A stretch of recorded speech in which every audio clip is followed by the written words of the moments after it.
Hi, welcome to Storytime. Dave Booker, we are live and we're ready to begin. So appreciate you being here. It is today's Tuesday. Yeah, today's Tuesday. So we're doing the start of the race, and then we're going to move to chef's hats. That's the plan for today. You know, how we get. Chapter four. What am I doing? There we go. The race begins. With only 30 minutes until the start of the race, Mother Nature's personal assistant, Frangle Humble, stood under the start finish banner and called for anyone's attention. Cyclists, I give you Mother Nature! He boomed. Everyone trained their eyes towards the tiny door in the middle of the small cottage as it slowly creaked open. A little wearing a blue apron and blue headscarf drifted out of the doorway and gently floated down to the stool next to Pringle. Sorry.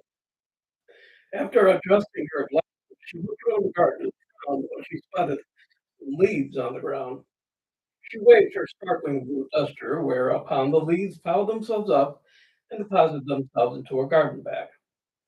Mother Nature began inspecting the cyclist, nodding approval at all the bikes on show. Dragging oh! Harsh command choked off her tongue.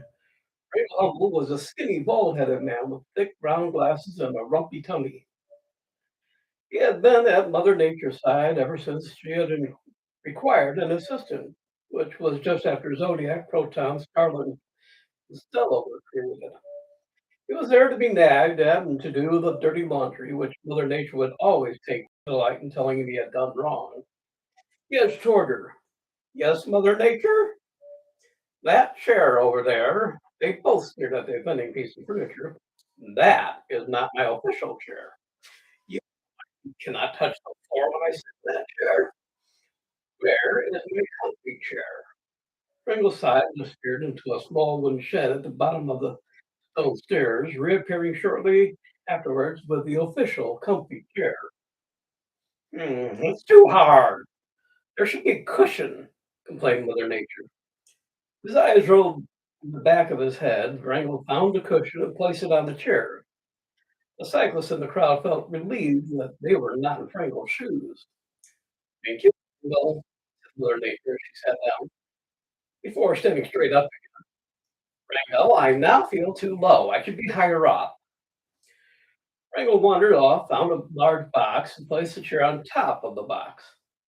Mother Nature was now sitting at an elevated, comfortable position. He looked crushed. Now that's much better, she said, looking down at the assembled crowd who looked up at her.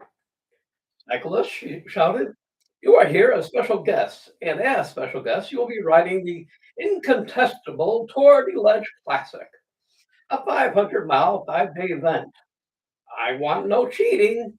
Her eyes burned into Clayton's sneer, who appeared to flinch. There will be consequences if you do. I want to see the Tour de Ledge become a classic in the eyes of the ledge and the earth. She then stood up, much to Franklin's annoyance.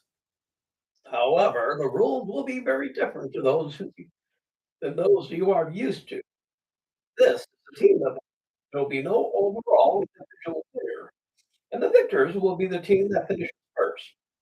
All members of the team must complete the race for that team to officially finish. She adjusted her glasses. Are there any questions? Woo! Mother Nature stared into the crowd with a stern, lingering look, finally saying, Mr. Wolf, there will be no chasing chickens. Proton, Constella, you may go and clear the route. Proton and Constella nodded, mounted their Tinkle 900 road steeds, and headed out of the gate before disappearing down a steep, winding mountain road. Mother Nature sat back down and looked at her watch. Gee, we got 20 minutes before the race begins. The sun dispersed. Mother Nature then turned to speak to Frank, who was not there, thus inflaming Mother Nature's internal anger. Frank, oh! She screamed in a high-pitched voice. Elias turned towards the bald-headed man, who cringed. He was mingling with teams Cogs and Clocks, chatting about bikes, when Mother Nature's voice boomed around his ears and hammered into his brain. Rango, where is that man? She shouted again. Pushing on his selective hearing, Rango continued his conversation with Derek Dackerson. But Mother Nature was not one to give up easily. Rango, humble! She cried. If you do not appear by my side this instant, I shall have to cancel your free time on Friday nights. Rango's ear pricked up. He enjoyed Friday nights. It was drama club on a Friday. Sighing, he made his way through the stunned crowd and sidled up to Mother Nature. Ah, there you are, said Mother Nature as if she was talking to a child. Where have you been? I need a flag to wave off the cycle. Detective Pringle wandered off and found the flag that the word start printed on it. Here you go, whispered as he handed over the flag and went stood rigidly next to Mother Nature's high box. 5 minutes remained until history would say the start of the first ever sporting leg. All the teams were ready. Cyclists had mounted their mistresses and were ready to go. Running on River Center Street, and had already covered 3 miles cycling around the start. But finally stopped howling at the curve. Harry was looking a little apprehensive at the road down the mountain. Dangerous. Howland had checked his pockets for spices. Bernard had resecured his Diablo slingshot and loosened his face cap shaped helmet. Austin had checked his internal GPS. Eric had looked at his team and thought, a bunch of misfits. And then smiled, thinking, I before mounting his oddly named bike, Nature right raised her flag, catching Pringle on the nose in the process of unblaming him for being too close. Like this, she paused dramatically. Right! And she waved the flag hard. Mother Nature was 1,000, or Mother Mountain was 1,950 meters at its highest point. The road from the vast garden at around 1,800 meters was a fast, mad descent with 20 hairpin bends and one haircut. The team cranked their bikes and headed out the gate onto the smooth mountain road that led all the way down into Mother City. The watching administrators cheered loudly as the teams pushed off. A weird blue navigation star, much to Austin's disgust, appeared in front of Team Cogs and Clocks. A stand full of he stormed through the mass of riders and hit the first bend at the front of the trailing peloton. Woo! He screamed. Hot on his tail, a very serious looking Austin Potter was calculating the best line through the bends using his internal GPS. He appeared to beat to himself. Team Cogs and Clocks, shouted Derek through the thick body of riders. Good luck, men! And he saluted his motley band of misfits. The view as they approached the first turn was outstanding. Pillars of rocks were stacked neatly on both sides of the rapidly descending road. If Paradise had a particular look, then Mother Mountain was certainly in contention. Birds circled high above, animals grazed in the woods below, and the sheer beauty was overwhelming. Clayton Sneer bumped his way up to third and sniggered at the 2 riders in front of him. He then appeared to look a little uncomfortable as he heard an odd sound from behind. Reg had managed to part the sea of riders heading towards the second hairpin bend as he howled in the wind. The other riders, unsure of what was going on, thought it best to get out of the way, allowing the rest of Team Cogs and Clocks to follow in his wake and gain places within the forming peloton. All apart from Barry, that is, who had now reached the first hairpin bend, was slowly guiding his bike around the turn. His hands were already white from his clinging on for dear life. And as he slowly disappeared around the second hairpin bend in last place, a strong smell of burning rubber and thick trail of white smoke followed in his wake. Careful, fellow, said one of the administrators, coughing in the cloud of smoke by the side of the road. Those brake blocks will burn away before you reach the bottom of the mountain. Never mind last the rest of the race. Reg was now on Clayton's back wheel, but Clayton had no intention of yielding third place. Stan and Austin were stretching out a comfortable lead, and Clayton was clearly holding Reg up. Behind Reg was Quentin Steele of Team Allagear, and trailing his rear wheel was Misty Blue. Zodiac, sitting in 8th place, was in complete awe of the speed of the riders. He thought he was traveling fast, but the speed Austin and Stan had mustered up seemed almost unnatural. He was still musing on this thought as the third tight hairpin bend approached when he felt a slap on his back. Going to beat you at your own game, Zodiac, said Bucks Wad as he appeared on the outside of Zodiac as they approached the turn. He looked ridiculous with his tight Team All the Gear cycling shirt wrapped around his large, unfit frame. Really, said Zodiac. Bucks nodded and Zodiac spoke again. You really think so? Bucks Wad turned his eyes into Zodiac, keeping his glare firmly locked on his prey. I think you should learn how to navigate a bend then, shouted Zodiac sharply as he decelerated. Come on, doesn't want to cooperate. Come on, I want to know what's happening. There we go. Having not, I'm having a Monday here. I apologize. Having not looked where he was going, Bucks Wad suddenly turned, and his eyes filled with terror as he projected straight off the third turn, screamed in midair, and landed on the hard in a tree. Zodiac shook his head and grinned as he disappeared around the tight bend and closed in on Starlet's lovely rear end. Life on the ledge had its advantages, and one of the advantages of being an administrator was immortality. Finding himself sprawled in a tree perched on the edge of the cliff, Bucks Wad cursed and stared at his bike that was now lying about 100 meters below him on the road after the next hairpin turn. It was scratched and dented, but still functional. Buck simply dropped out of the tree, controlled his fall, and landed next to his clattered bike. Naturally, the fall would have killed any mortal person, but Buck Wad simply dusted himself off, found his bearings, and discovered he was on the approach to turn 5. The peloton had been and gone, all except for Barry Bianchi, who slowly came to a stop next to Bucks. Heat and dust radiated from his brakes, and Bucks felt the warmth. You okay? He inquired of the fat man standing on the road. Yeah, I'm fine, replied Bucks, a little flustered and angry, before mounting his bike and starting off down the road. Shrugging his shoulders, Barry continued on a solo white-knuckle ride. Somewhere between turns 12 and 13, the peloton was busy trying to hunt down the 4 front runners who had stretched their lead a little further. Colin Collison was at the front of the peloton, leading the cyclist towards the next turn on the twisting road. A little farther back, Derek, followed by Bernard, was sandwiched in between 2 fine-looking members of the lady team. As they hurtled down the road, Ronald Nutter from Team Mulligar was secretly hatching a devious plan. Quickly and quietly, he removed a small, thin length of rounded metal from the inside of his pump and moved stealthily, inch by inch, closer to Derek. Derek, who was completely distracted by the fine figure in front of him, missed the entire 10 seconds that almost finished his race. Ronald, edged ever closer to Derek, waited patiently. Derek was so captivated by the fine curves of Pilkington that he didn't really see Ronald's stealthily outstretched arm.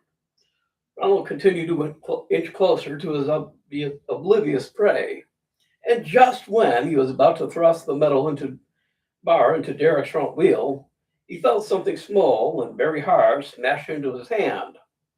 He recoiled and held up his palm to his face, cursing very loudly. The would-be saboteur thumb had been imprinted with a small red mark, and seconds later, his thumbnail exploded. Ronald Nutter turned the air blue.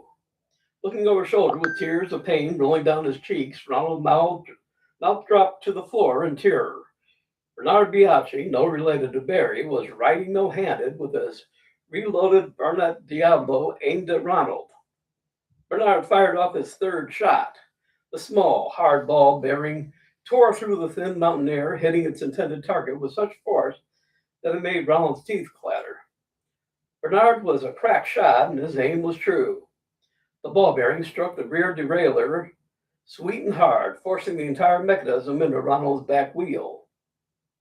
Once his rear wheel had locked up, Ronald lost control, crashed into a barrier, and flipped headfirst over the side of the cliff road into open space. Running his approval, Bernard resecured his slingshot as his team leaned into the tight 13th turn. Need a drink, hold on.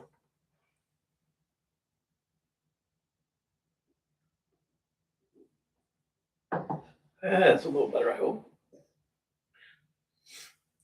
Ronald Ronald Nutter's race was over. However, on the ledge, mortality for visitors was a bit of a gray area. Ronald was lucky. He had fallen onto something small and yellow with two tiny engines that had broken his fall. It was then propelled back up the mountain on a weird flying machine and deposited face down on a wet, grassy surface. Seconds later, his twisted bike landed next to him. Ronald Nutter was a bit slow. As he angled his head upwards, he was greeted by a fluffy slipper tapping on the ground. Now, you were warned about trying to cheat, said Mother Nature, and now you are to be punished. Wrangle? Yes, Mother Nature. Inform Administrator Hothorns he will be receiving a new guest. Pringle, with a sympathetic look, turned to Ronald. Yes, Mother Nature. Who? Questioned Ronald.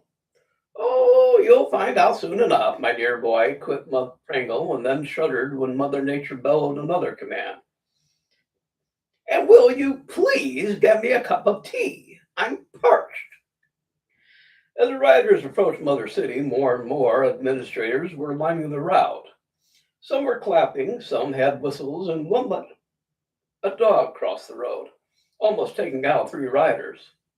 Once Stanley, Austin, Clayton, Reginald, and Misty had rounded to turn 19, the peloton followed shortly afterwards into the deafening din. 30 seconds later, Bucks Wad stormed past, and finally, 3 minutes after the leaders had trailblazed to the finish line, a cloud of smoke concealing Barry Bianchi, who had a fierce look of concentration on his face, slowly rolled by.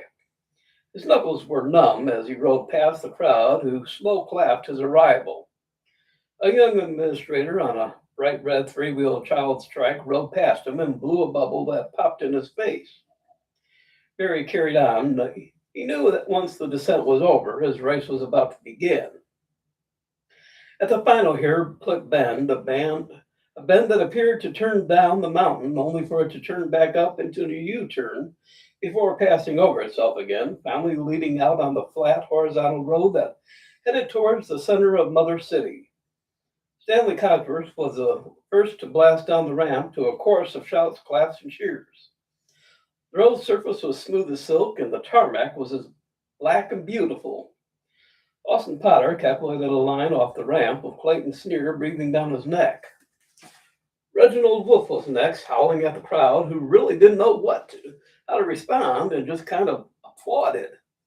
But when Misty rolled up off the ramp, the crowd amped up their approval.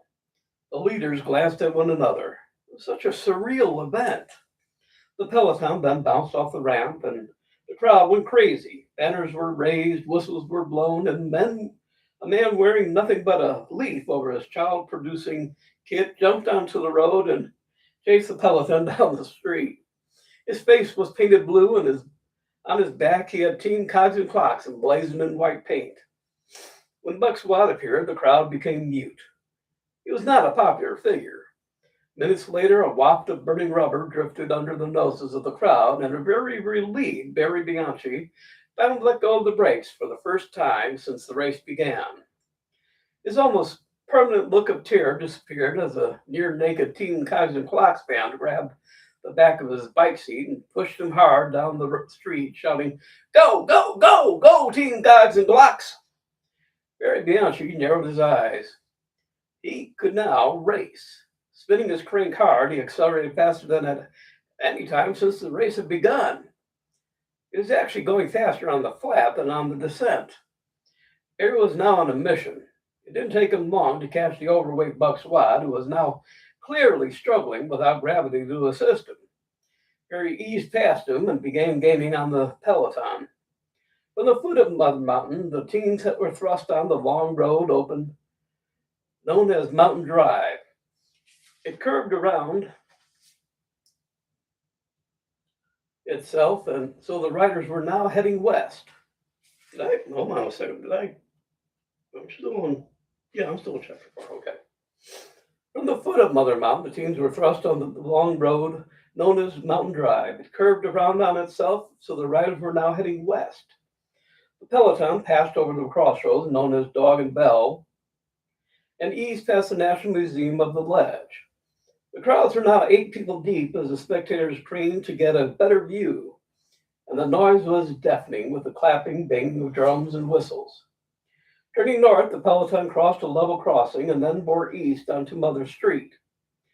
Mother Nature had deemed it very important to give Mother City a symbol that defined it, so she built Mother Temple, a grand stone built structure that resembled a Greek temple, which sat high above the street to the north.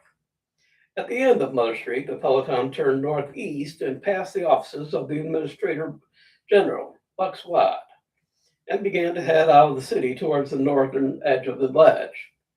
About 30 minutes later, the city began to thin out, and soon the peloton was rolling along a fabulous country lane that weaved through lush green farmland. On either side of the stone walls that traced the lane, crowds of spectators waved, cheered, and in some cases chased the pack. Further along the lane, the leading pack, consisting of Stan, Austin, Clayton, Reg, and Misty, had settled into a comfortable routine. Suddenly, a tractor pulled out onto the narrow road with seconds to spare and slowly meandered along the lane ahead of the cyclists. A feeling of general disbelief passed through the cyclists and the spectators. The leading group of cyclists had to brake hard, almost causing a pileup. Tractor driver and miniature muck spreader, pretending not to notice, carried on his way, blocking off the entire lane so that nobody could overtake him. The peloton was now able to close in on the leaders, and 15 minutes later, this proved to be a huge advantage for one Barry Bianchi as he reconnected with his team. Farther back, a sweaty, red-faced Bucks Wad was now smiling in approval, having caught a glimpse of the plodding tractor. The peloton now slowly glided along behind the tediously slow tractor that was blocking the narrow lane. Derek Dickerson looked over his shoulder and a smile spread across his face. "Mr. Bianchi, so glad you could join us." Barry smiled. "Yeah, me too. I'm so glad that descent is over. It was terrifying." Derek's nostrils detected the strong smell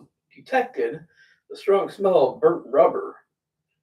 "Smells like you've been rubbing something up the wrong way," he said, laughing as he was on a roll. He caught a glimpse of the lumbering and considerate vehicle holding them up. "Hey, did you hear about the magic tractor?" "No, but I'm sure I'm about to find out," replied Colin deadpan. "It turned into a field." Colin Collinson tried hard not to laugh and muttered, "I wish it would." Colin, feeling a little peckish, pressed a little black button underneath his seat. A small hatch on the top of his crossbar opened and something began unfolding over his handlebars. "What on earth is that?" Barry asked. He was astonished to see a little preparation table snap into place over the center of Colin's handlebars. "Well, it's a small table for food," replied Colin, as straight as if he was saying his name. He couldn't understand the fuss. Colin Collinson was a very good trained chef who taught in a college. In his opinion, he worked very hard. Derek, however, held a completely different opinion. The little table had slots for a carving knife and a fork, and from nowhere, Colin mustered up a pepper, a tomato, a slice of cheese, and 2 slices of bread. He soon whipped up a cheese slice, tomato, and pepper sandwich, not forgetting to sprinkle just a little salt. He did this without stopping, and once the sandwich was complete, he pressed the little back button again, and under his seat, and the table folded up, vanishing into his bike frame. "So it helps with the cramp, apparently," Colin muttered through a mouthful of rotating bread. He looked like a cement mixer. Zodiac appeared and eyed Colin's sandwich. Hungry, Colin? Where'd that come from?" Derek quickly interjected. "Zodiac, don't ask." Okay, he said, collecting his thoughts. "This tractor is the works of Bucks Wad," he whispered. "I'm sure of it." Derek nodded. "Do you think your friends missed it, Proton and Constella?" "Yeah," said Zodiac, nodding. "Bucks would have probably told the tractor to hide as they passed through the area." "What about Mother Nature? She said no cheating," mused Derek. "Bucks Wad knows the system. Technically, he had done nothing wrong. To actually prove he was involved is a hard thing to achieve." Derek nodded and looked over his shoulder. "Speaking of which, it appears his plan had worked. He's gaining on us." Zodiac's grim face was enough to mark his disapproval. Up ahead, the tractor finally pulled up the lane and the team fired up. This time, Barry joined the leading pack. Woohoo! Shouted Stan. Barry's here! And he did a 100-meter wheelie. Thanks, Stan. Ahoo! Thanks, Reg. The peloton left the farmlands, and soon they were out on the moors and the wilds of the ledge. The country lane, rolling in places, guided them along towards the windy woods of the feckless forest. Meanwhile, a very confused and apprehensive Ronald now found himself flying high from the top of Mother Mountain, propelled northeast, where he was unceremoniously dumped face down for a second time. Only this time it was on to a dirty, dusty road. Tilting his head upwards, he was greeted by a set of gray, flaking toes protruding from shoes that had, well, seen better days. He allowed his gaze to creep upwards towards the figure's gray torso that could be seen through torn clothing. But what really scared him, though, were the two bright, shiny eyes that hammered into his head. Welcome to Ghost Town, boomed a deep, gravelly voice.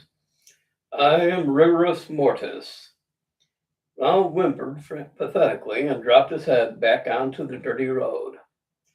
All right, we have been now reading for half an hour just about, so I think we're going to quit now because the next chapter, let's check. Hold on. Let's see how long this one is. Yeah, I think we're going to quit now. We'll do Chef's Hat next week or this coming Friday and get that one gone. And then we're doing the Pirates. Now that's about 4 or 5 chapters, so we'll be doing those for a little bit. So that's it for today. I hope you enjoyed this chapter. I love this. This is the most imaginative book I have ever read. And it kind of reminds me a little bit in the style of Hitchhiker's Guide to the Galaxy. It's got a lot of different worlds, a lot of different characters. It is funny as hell. I love it. So get yourself a copy. It's on Amazon. It's Ledge of Creation, Toward a Ledge by Steve Wolf. You won't be sorry you got it. There's plenty of different things to read in it, and you're going to enjoy it. So that's it for today. I really appreciate you being here. I look forward to seeing you on Friday at 10 o'clock when we go into the Chef's Hat. Sorry we didn't get it today, but it's going to be way too long for us to do. So I look forward to seeing you on Friday. Thanks again for being here. Be good and be good to yourself. Bye.